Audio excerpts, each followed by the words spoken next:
Meus irmãos, sem mais delongas, abra comigo a sua Bíblia no livro de Atos dos Apóstolos, capítulo 12, a partir do versículo 1, de 1 a 5.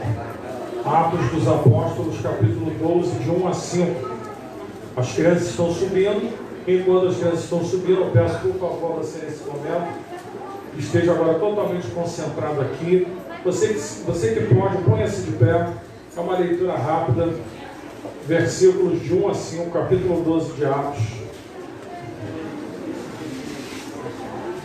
Amém? Vamos lá para ganharmos tempo. Por aquele mesmo tempo, o rei Herodes estendeu as mãos sobre alguns da igreja para os maltratar, e matou a espada Tiago, irmão de João. E vendo que isso agradara os judeus, continuou mandando prender também a Pedro.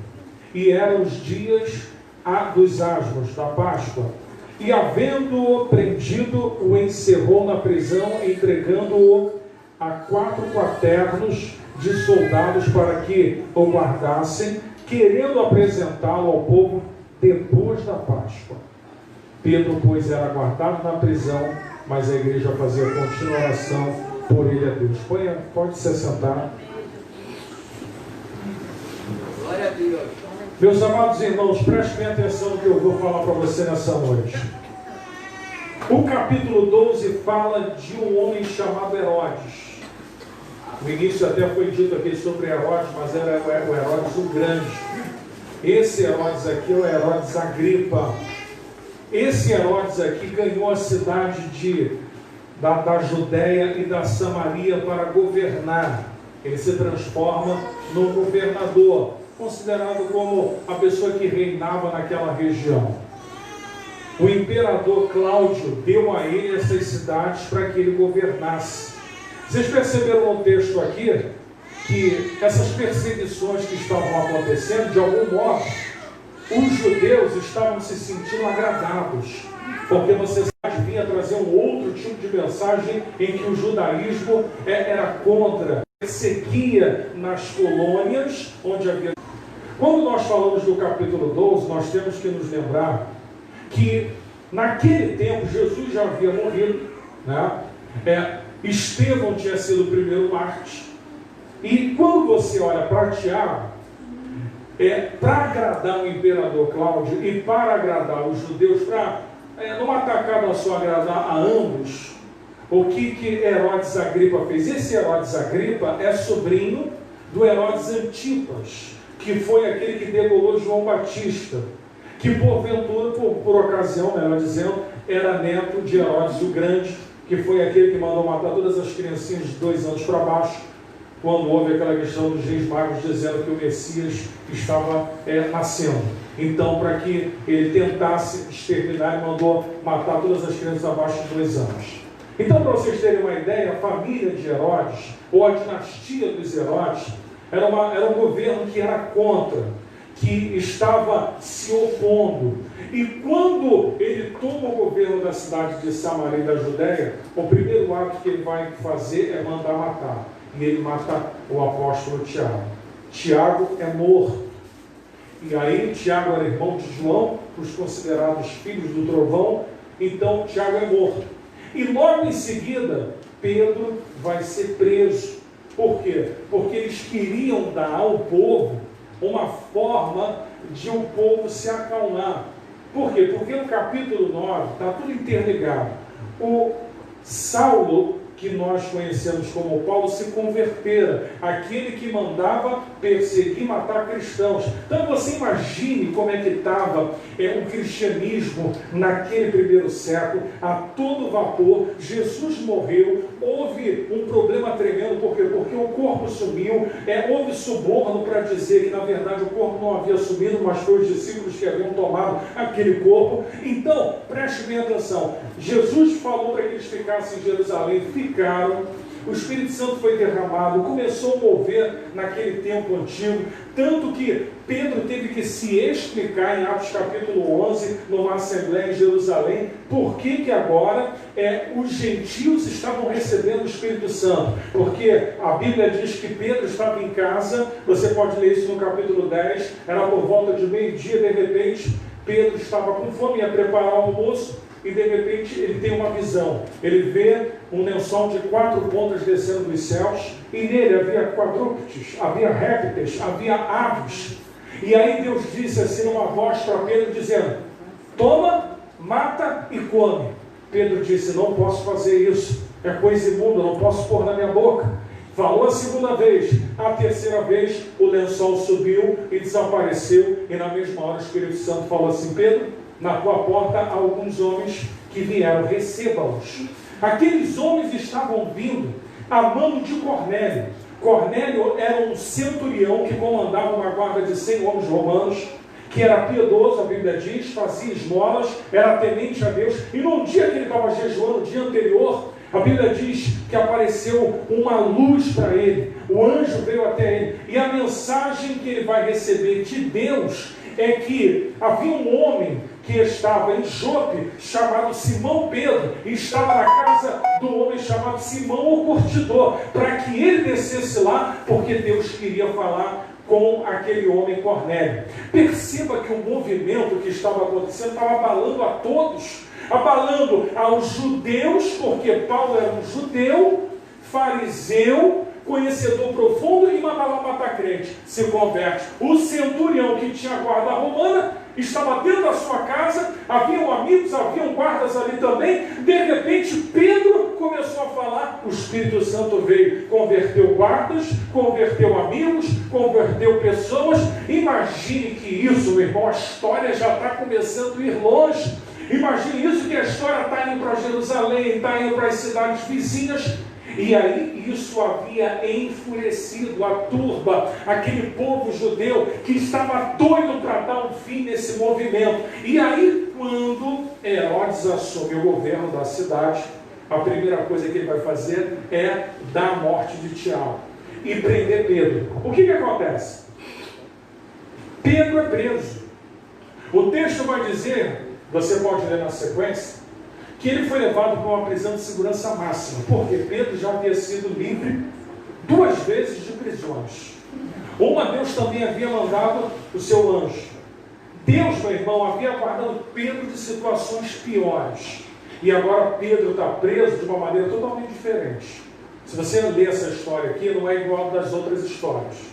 Pedro está com uma das mãos algemadas aqui à direita, à esquerda aqui, o texto deixa bem claro isso, ele está algemado aqui, tem 2 soldados, um à direita e um à esquerda, tem uma cela, tem mais 2 homens aqui do lado de fora, 4 quaternos. Isso quer dizer o seguinte: cada quaterno era um grupo de 4 vezes 6, 4 vezes 4, 16. Então a vigília da noite durava em torno de 4 vigílias, durando cada vigília 3 horas. A noite lá no Oriente começa para os judeus de 18 às 21, primeira vigília da noite. Segunda vigília de 21 às 0, depois terceira vigília de 0 às 3, e depois de 3 às 6 a quarta vigília da noite. Pela manhã, Pedro seria apresentado e morto. Eles estavam esperando a Páscoa terminar. Por quê?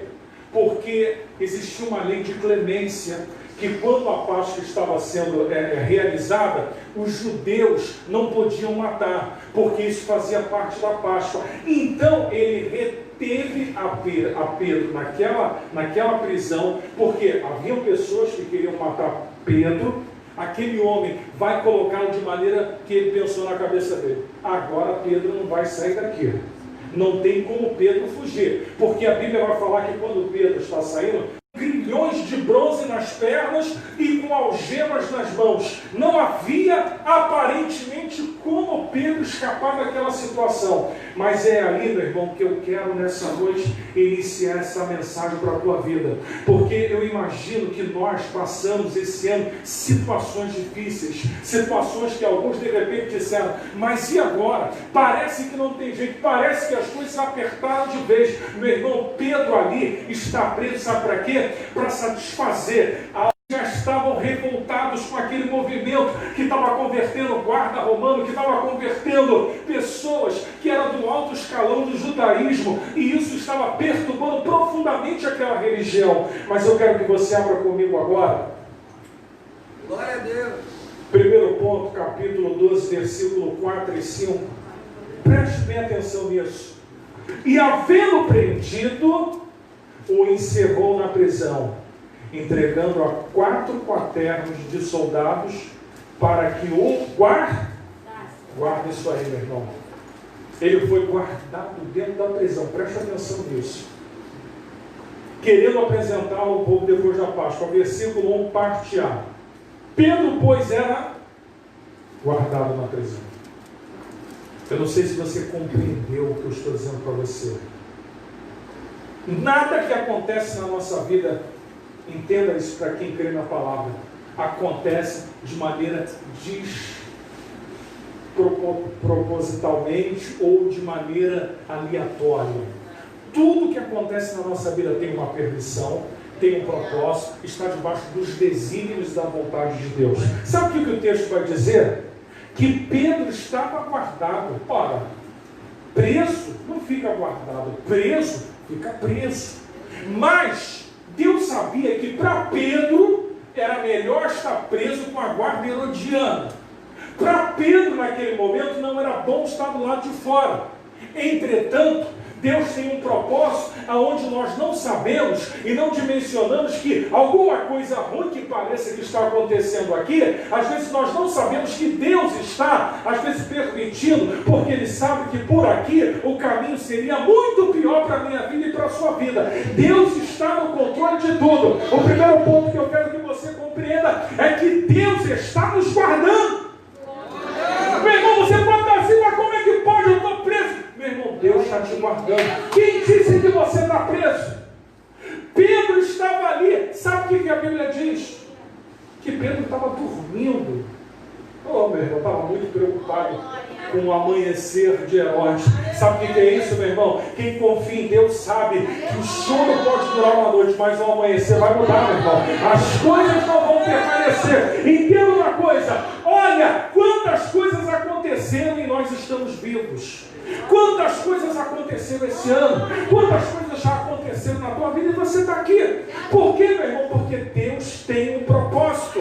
Meu irmão, a Bíblia diz, Romanos 8:28, todas as coisas cooperam para o bem daqueles que amam a Deus e são chamados segundo o seu propósito. Inclusive, aquilo que você acha que parece ser mal, mas está no controle de Deus. Primeira coisa, guarde isso no seu coração. Deus está nos guardando. Ô, meu irmão, a pandemia está acontecendo. Deus está te guardando. A coisa está apertando financeiramente. Deus está te guardando. Não pense, meu irmão, que Deus não vai te guardar nesses momentos difíceis e vai usar o momento difícil, meu irmão, para se manifestar na sua vida. Porque ainda ia acontecer alguma coisa naquela noite. Aquela noite que fora programada por Herodes para que ele ficasse ali, meu irmão, com toda a segurança e amparado para que ele não fugisse. Escuta o que eu vou te dizer. Quem disse, quem falou, ou quem está achando que a tua vida vai terminar da maneira como as pessoas falam assim, mas não deu certo, e agora? Eu quero ver as coisas mudarem agora. Meu irmão, quer ver? O nosso Deus, Ele entra, Ele opera, Ele muda, e não tem Herodes, não tem capeta, não tem diabo, não tem ninguém que possa resistir ao propósito de Deus na sua vida. Guarda no teu coração. Primeira coisa, Deus está te guardando no meio desse problema. Segunda coisa, e aí está um segredo, parte B do versículo 5. A igreja fazia contínuas oração por Pedro. A força da igreja está na oração. Aleluia! A força da igreja, enquanto todos estavam na casa da mãe de João Marcos, que o texto vai dizer, estavam na madrugada orando, clamando a Deus. Não havia nada que humanamente eles pudessem fazer. Compreenda, meu irmão, você precisa reconhecer que é Deus que vai fazer. Não adianta você ficar, a nossa luta não é contra a carne, não é contra o sangue, não é contra ninguém. Mas aí eu quero que você entenda o que acontece quando a igreja ora. Quando a igreja ora, a primeira coisa, Deus envia paz àquele que está sendo perseguido. Você acha que Pedro está lá chorando? Pedro, meu irmão, a Bíblia diz que quando o anjo entrou, teve que tocar nas costelas de Pedro, que Pedro estava num sono profundo. A luz veio, o anjo bradou e o cara estava dormindo. Isso quer dizer, meu irmão, que aqueles que confiam no Senhor, meu irmão, eles vão ficar descansados de que nada vai acontecer. Mas uma coisa tem quando a oração vem, é que Deus envia paz. Meu irmão, está acontecendo um problema, mas tem paz, porque tem oração. E se tem oração, Deus envia paz. Outra coisa, Deus, versículo 7, enviou o seu anjo. Sabe o que isso quer dizer? Que no meio dos teus problemas, no meio das dificuldades, Deus sempre envia um socorro a mim e a você. Deus sempre levanta alguém. Deus levantou hoje para Pedro. Deus vai levantar alguém para a tua vida. Deus vai providenciar. Vai levantar um trabalho na tua casa, no meio da tua família. Está dando ordem ao seu anjo nessa noite. Porque a Bíblia diz em Hebreus 1,14: são todos espíritos ministradores a serviço daqueles que hão de herdar a salvação. Não é anjo da guarda. Anjos que quando a igreja ora, Deus os dispensa. Miríades para trabalhar e pelejar no mundo espiritual ao meu e ao seu favor. Terceira coisa que acontece quando a igreja faz contínuas orações é que Deus envia luz. Sabe o que estava acontecendo ali? Prisão escura, sem nada, sozinho. Daqui a pouco, meu irmão, Deus não te deixa só. A luz, a presença dele vem. E, meu irmão, quando a presença dele vem, tudo fica claro. Você não fica obscurecido pelos problemas, por nada que esteja acontecendo. O Espírito Santo clareia e mostra para você uma saída. Quarta coisa aqui que Deus faz, Deus dá uma direção. Versículo 8 e 9. Pedro é despertado. O texto vai dizer que Pedro achou que estava tendo uma visão. A coisa foi tão miraculosa. Olha o versículo 8 e 9. A coisa foi tão sobrenatural. E disse-lhe o anjo: cinge-te, ata as tuas sandálias. E ele o fez assim. E disse-lhe mais: lança as costas da tua capa, segue-lhe. E saindo seguia. E não sabia que era real o que estava sendo feito pelo anjo, mas cuidava que era uma visão. A coisa foi tão extraordinária que Deus, ele toma o controle da situação. Às vezes, preste atenção no que eu vou dizer para você, Deus tem que agir da maneira dele para você não se precipitar.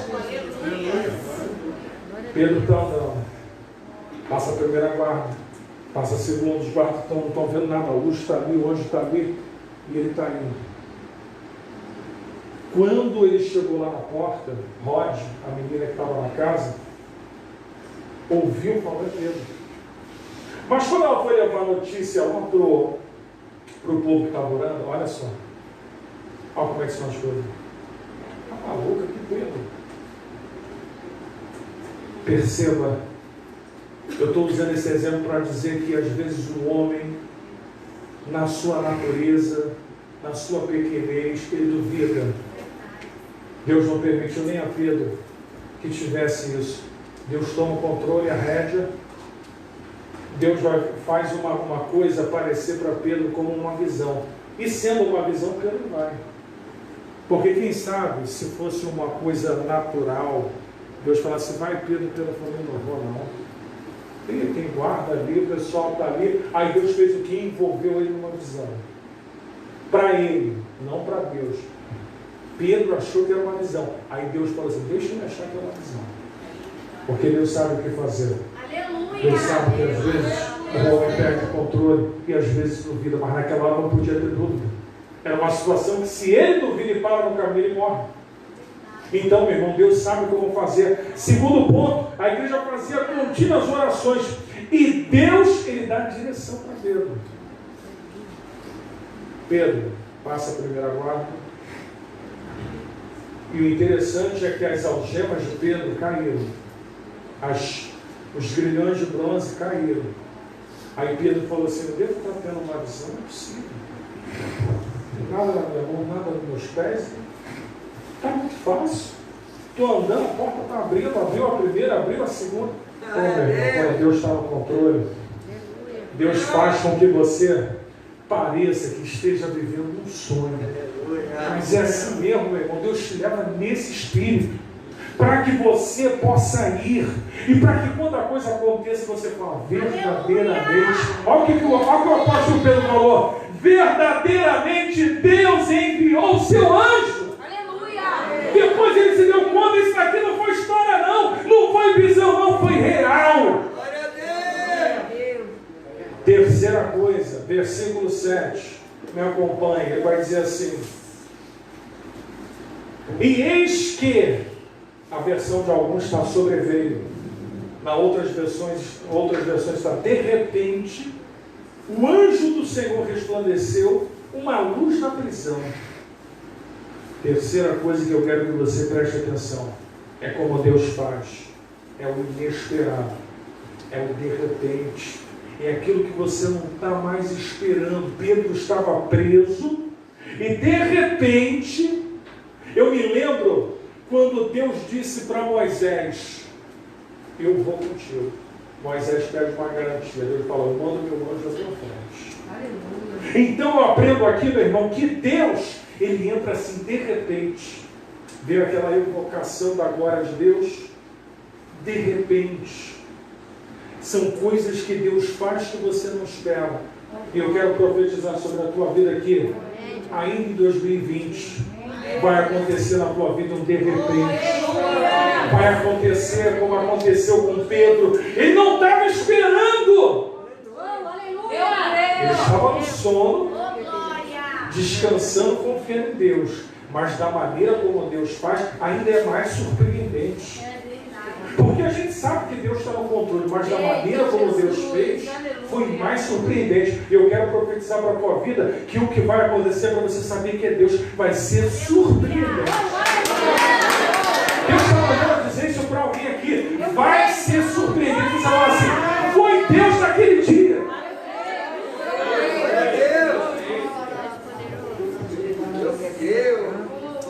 No versículo 7, continua comigo, ele vai dizer assim: olha que coisa interessante. Parte B.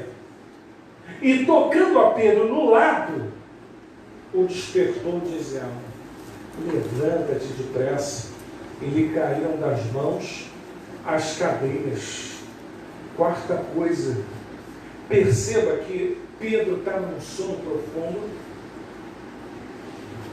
Pedro sabia que ao romper da alva, no final da quarta vigília da noite, ele seria apresentado para ser morto. Eu imagino que Pedro não estava nada confortável com as mãos algemadas e com os pés com os grilhões de bronze. Pedro devia estar todo mal, dormindo. Mas o texto vai dizer que a luz veio, o anjo veio, e Pedro estava dormindo. Escute o que eu vou dizer para você nessa noite, sobre o que é o homem que confia em Deus. Eli, você sabe quem é Eli na Bíblia? O sumo sacerdote. Eli morre no sono da negligência, da omissão. Escuta o que eu vou dizer para você. O sono de Pedro aqui é muito diferente de alguns que aparecem na Bíblia. O sono de Eli, quando ele cai na cadeira, quebra o pescoço e morre, é o sono da omissão e da negligência. Porque ele sabia o que deveria ser feito e não fez o que deveria ser feito de maneira correta. O que eu quero dizer para você, o sono que Pedro está, é aquele sono de confiar, é aquele sono que você sabe que Deus está no controle. Mas tem gente que está num sono que não vem de Deus, que é uma sonolência que o afasta, que o coloca distante, e essa sonolência Deus não está. Você vai ver que o sumo sacerdote ele estava assentado na cadeira, a cadeira caiu, ele ficou sonolento, a cadeira quebrou, ele morreu. Não é o sono de Jonas. O sono de Jonas é aquele que ele vai para o convés do barco e vai dormir. Há um termo em hebraico que o pessoal chama aí: cadê o dorminhoco? Sabe por quê? Enquanto estava uma pandemia no barco e as pessoas sem saber o que fazer, jogando tudo no mar, para que o mar não levasse aquele barco à deriva. O homem que tinha autoridade, que tinha em Deus a oração para que pudesse mudar aquela situação, estava na rebeldia e estava querendo viver uma vida sem responsabilidade, porque quando Deus disse para ele, vai para Nínive, vai para Tarsis, ou seja, ele vai ao oposto daquilo que Deus tinha para a vida dele. E isso me ensina, meu irmão, que o sono de Jonas é o sono daqueles que não querem ter responsabilidade com Deus. Mas Pedro, ele está num sono em que ele sabe o que vai fazer. Você quer ver? Você quer ver qual é o sono de Pedro? Abra comigo a sua Bíblia. Isso aqui é profundo. João, capítulo 21, versículo 18 e versículo 19. Eu quero despertar você hoje, porque tem gente, meu irmão, que precisa ser despertada nessa noite. Abra aí, João, capítulo 21, versículo 18 e 19.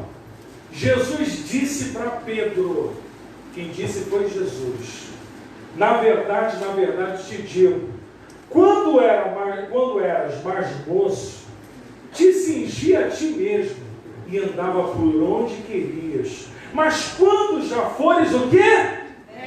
Quando Pedro chegar o quê? Então como é que Pedro vai morrer na cadeia? Que promessa é essa? Ô meu irmão, entenda. Quem está vivendo a promessa, entende quem está no controle da sua vida.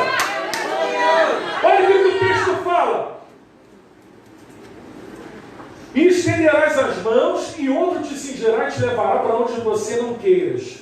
Disse isso, significando com a morte que havia de glorificar a Deus. Oh meu irmão, não seria num cárcere que ele ia morrer numa prisão de segurança máxima, como se fosse o pior dos ladrões. Deus tinha um propósito para Pedro. Pedro estava dormindo ali, meu irmão. Pedro, disseram assim, ó, Pedro, tu vai ser apresentado logo cedo, e você sabe, assim como fizeram na Páscoa com o teu mestre lá outra vez, vai acontecer contigo a mesma coisa.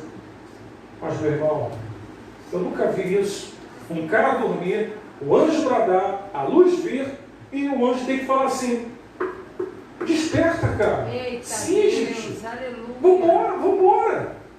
Meu irmão, quem falou contigo, não pode voltar atrás. Você acha que Pedro não sabia que Jesus disse para ele como seria a morte dele? Jesus falou para Pedro, olha, você é moço, vai chegar um tempo, tu vai ficar velho, vão te levar para onde você não quer. Aí Pedro está preso, peraí, ainda não chegou esse tempo não. Eu ainda estou na plenitude para pregar o Evangelho. Eu ainda estou com saúde, estou forte. Bem, eu vou dormir, o resto está nas mãos do Senhor. O sono de Pedro não é o sono da negligência, é o sono daquele que sabe que quem está com as mãos atrás, os pés atrás, não tem o que fazer. Só depende dele. Tem coisas que não dá para a gente fazer. Então o que eu faço? Eu descanso, eu confio, eu vou ficar ali. Meu irmão, Pedro olhou para ele, eu não posso fazer nada. Senhor. Aí Deus levou ele.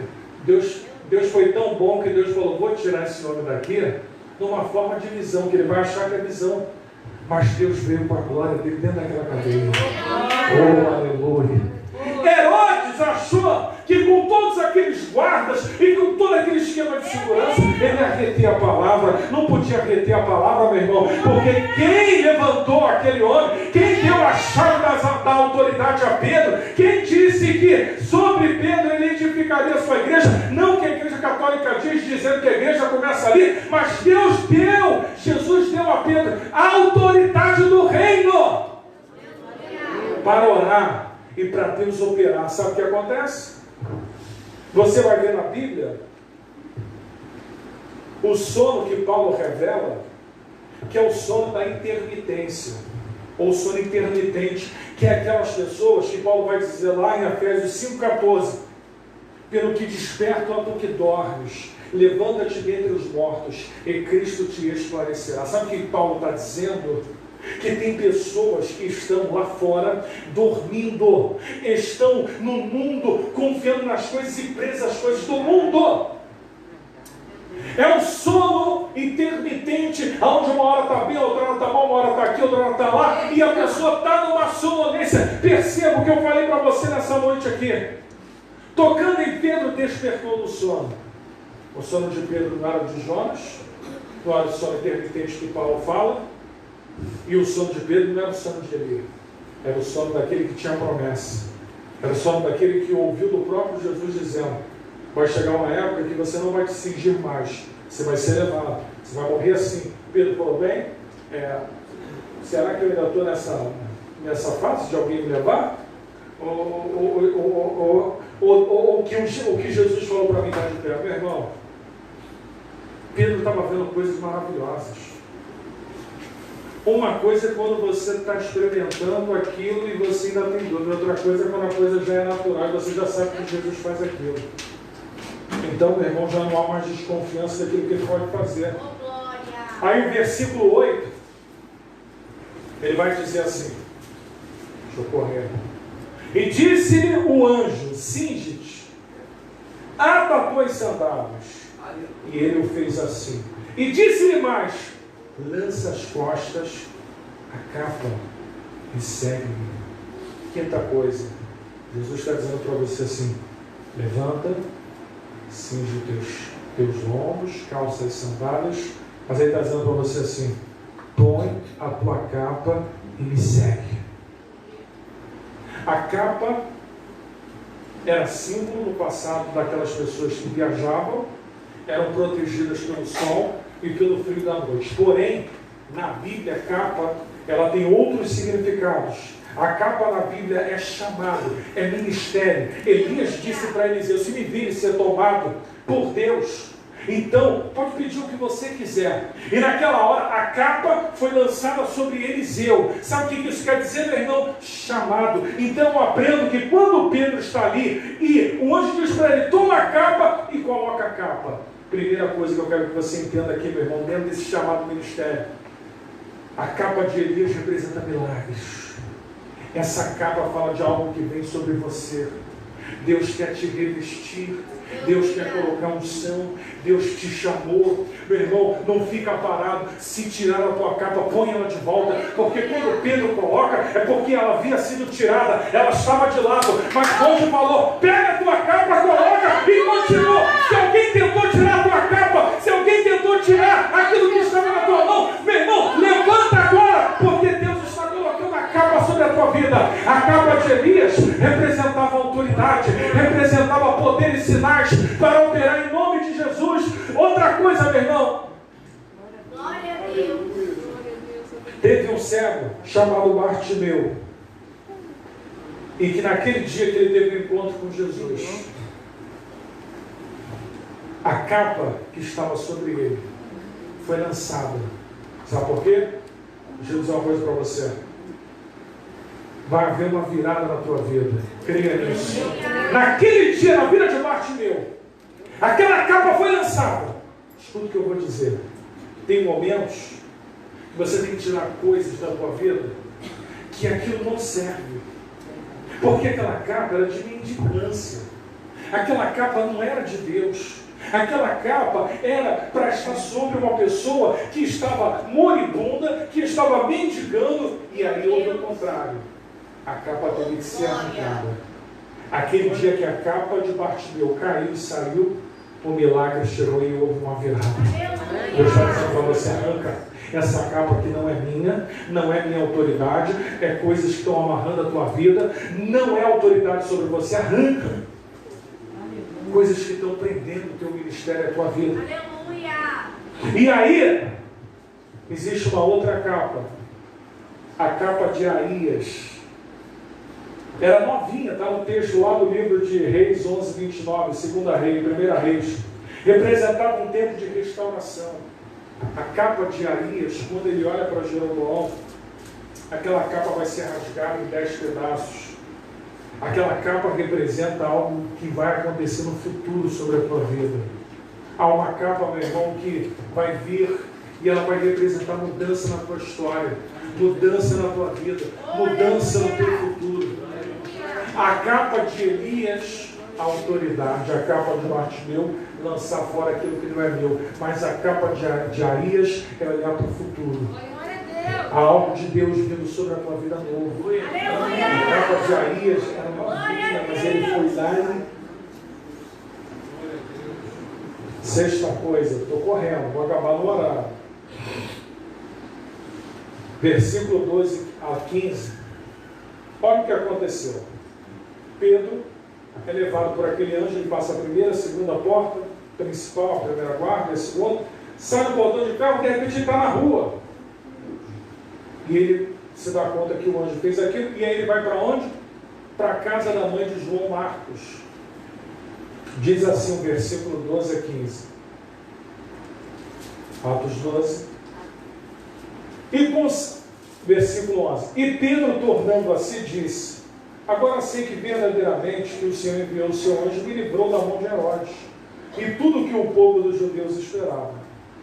Considerando ele nisso, foi à casa de Maria, mãe de João, que tinha por sobrenome Marcos, aonde muitos estavam reunidos em oração. Eram essas pessoas que estavam orando por Pedro. E aí no versículo 13, batendo Pedro à porta do pátio, uma menina chamada Rode saiu a escutar, presta atenção. E conhecendo a voz de Pedro, de alegria não abriu a porta, mas correndo para dentro, anunciando que Pedro estava à porta. E disseram-lhe: estás fora de ti, outras versões, estás louca? Mas ela afirmava que assim era. E diziam: é o seu anjo. Sexta coisa, aquela menina Rode, sabe o que ela representa? Eu quero fazer essa pergunta para você. Você quer abrir ou não quer abrir a porta para o milagre?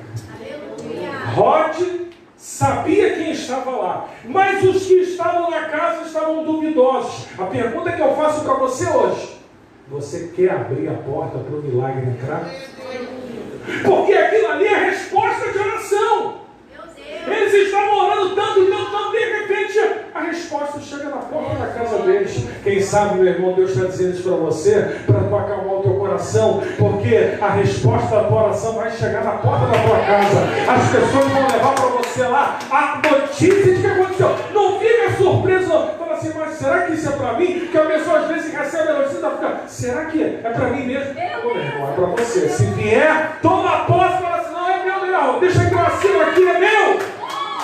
Não duvida não, meu irmão. Ela só quis ter o prazer de dizer. Ela ficou tão emocionada de Pedro. Ela ouviu. Aí o texto vai dizer: ela foi para dentro da casa para quê? Para trazer a mesma alegria para aqueles homens. Olha, o que nós estávamos aqui clamando direto está aqui na porta. Sabe o que o texto vai dizer? Que acharam ela como uma louca. 4 coisas que eu aprendo com ela. Primeiro, ela foi atender. Sabe o que isso representa? Prontidão. Poucos estão com essa disposição de estarem prontos quando eu ouvir, e fui logo de imediato atender. Naquela época eles estavam orando ali na casa da mãe de João Marcos. Sabe por quê? Porque a perseguição era ferrenha e a igreja se reunia em casas. Então tinha que ter muito cuidado com quem abrisse a porta. Mas quando ela ouviu o texto vai dizer, ela ouviu a voz de Pedro, ela não teve dúvida. Aleluia. Sabe o que é isso? Eu e você precisamos ter prontidão para aquilo que Deus tem nos chamado. Ouvir e me dispus e eu vou. Prontidão, aquela mulher ouviu e foi. Segunda coisa, é que ela anunciou com alegria. Sabe o que está faltando entre nós? Pessoas como aquela menina chamada Rosa.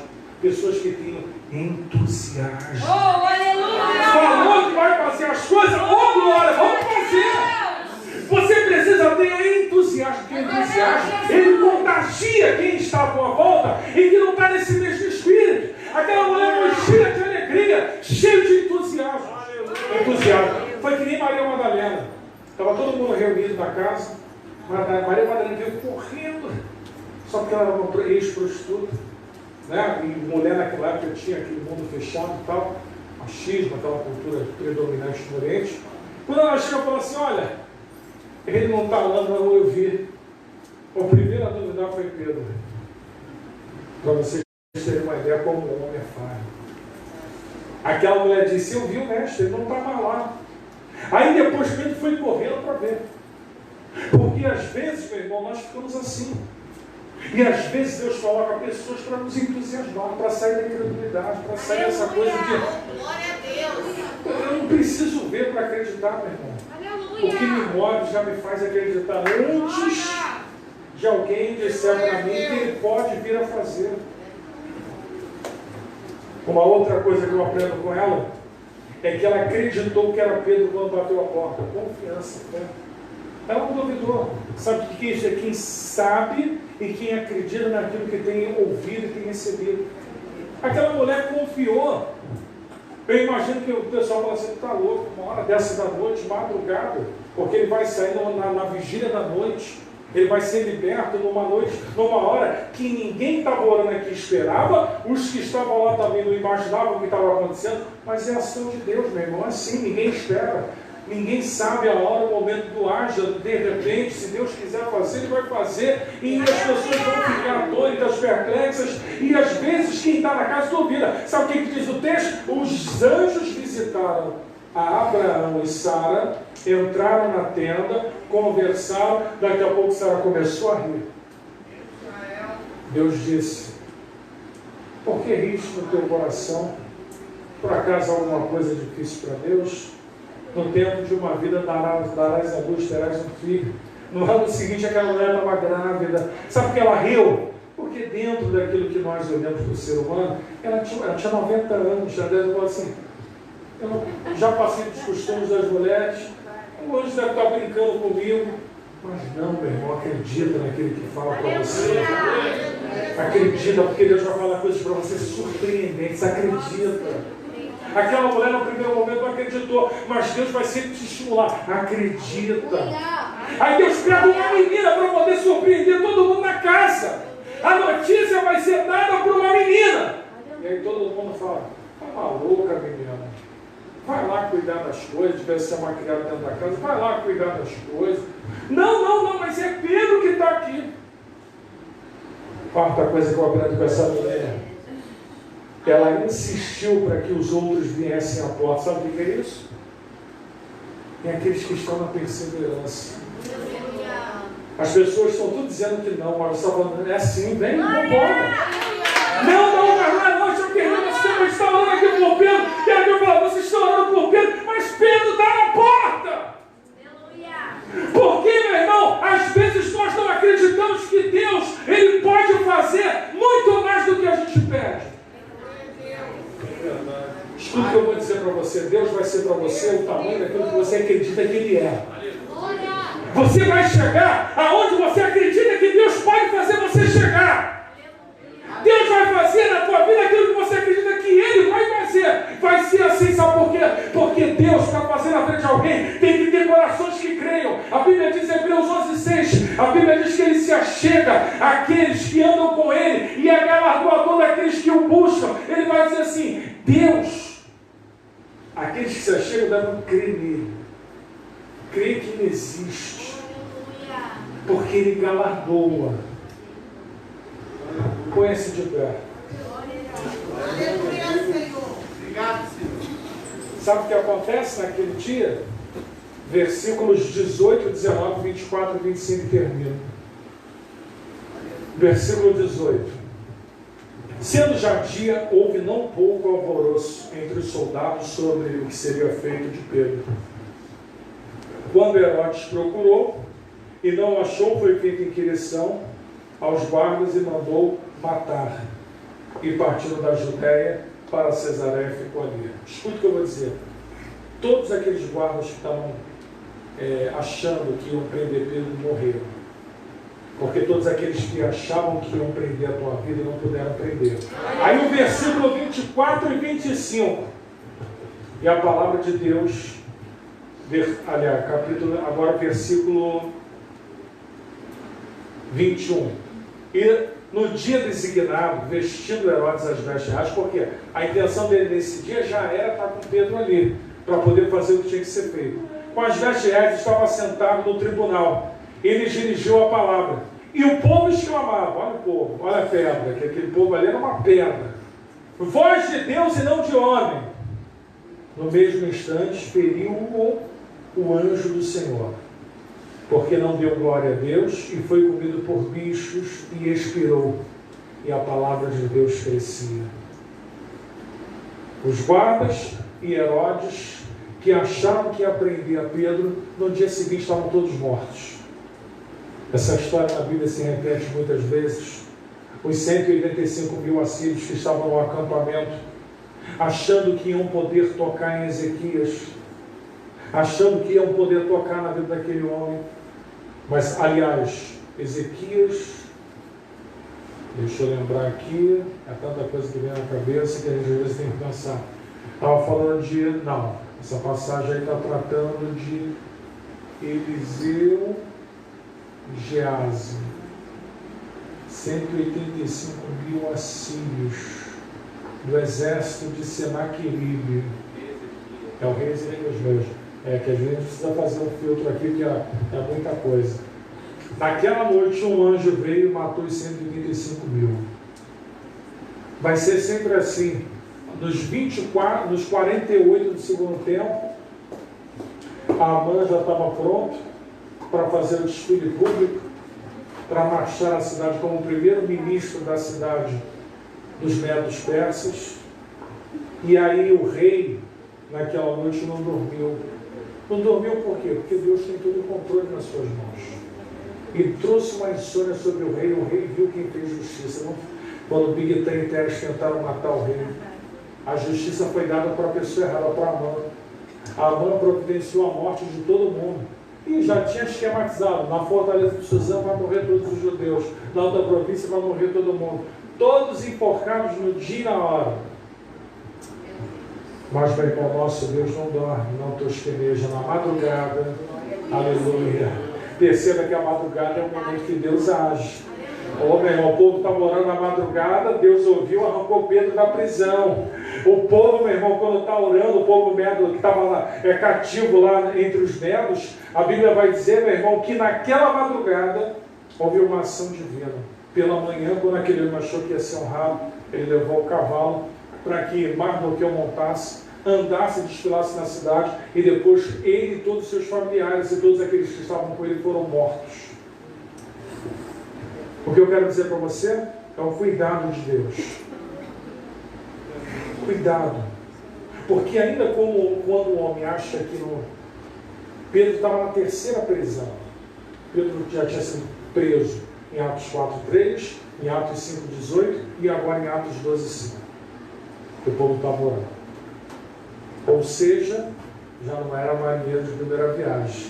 Isso já tinha acontecido outras vezes. Quem confia em Deus e sabe que a promessa existe, sabe, meu irmão, que não é qualquer coisa que te arranca da presença, não é qualquer coisa que vai te levar. Ah, eu tive pressa, olha, eu tive uma sensação de morte, mas não morreu. Aleluia! Ah, eu achei que isso não ia dar certo, mas só deu porque Deus, de uma maneira milagrosa, fez dar certo. Então eu quero orar por você, feche teus olhos. Eu não sei como você entrou aqui hoje, mas hoje é uma noite festiva? É. Mas quem sabe Deus trouxe você aqui, porque existem prisões na tua vida, que Ele precisa arrancar você.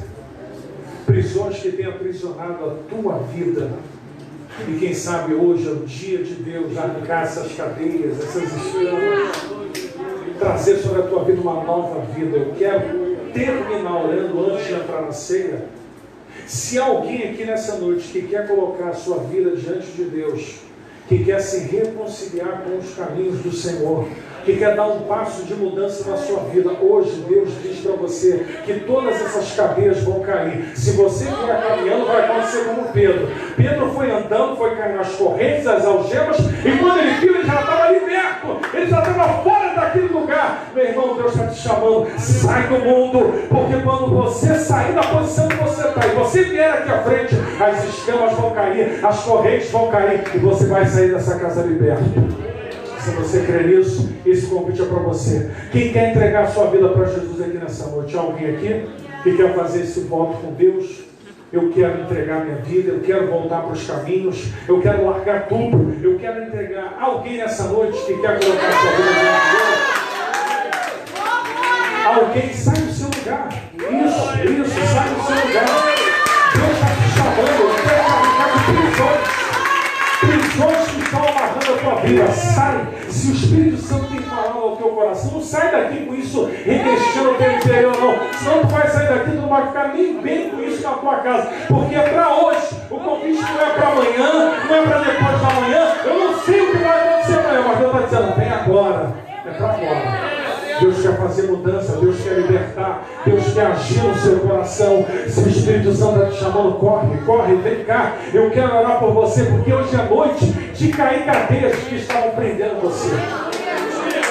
Oh Deus, se o Espírito Santo está te tocando, meu irmão, hoje saia do seu lugar e vem aqui, meu irmão, porque Deus vai quebrar todas as cadeias. Deus está trazendo essas meninas aqui à frente, porque eu creio, meu irmão, porque Deus tem coisas grandes e elas sabem disso e saíram dos seus lugares e vieram aqui porque querem. Estenda suas mãos para cá. Vamos orar pela vida delas. Estenda agora. Senhor, eis aqui as tuas filhas nessa noite, em nome de Jesus. Em nome de Jesus, Pai, elas não saíram do seu lugar em vão. Hoje é noite de libertação. Hoje é noite da tua presença bradar. Hoje é noite da luz brilhar em meio às trevas. Hoje é noite de libertação, de transformação. Ó Pai, elas vão sair por aquelas portas, pelaquela primeira, pelaquela segunda, como Pedro, libertas. Em nome de Jesus, Senhor, abençoe a vida dessas meninas. São tuas, Senhor. Aquele que está nas mãos do Senhor, o diabo não pode tocar. E nós abençoamos a vida delas agora, para que elas saiam daqui em paz, com seus corações leves diante de Deus. Em nome de Jesus. Amém. Deus abençoe a vida de vocês. Por esse ar. Amém. Aos jovens da igreja, abraço as nossas irmãs. Quero chamar aqui rapidamente agora os obreiros.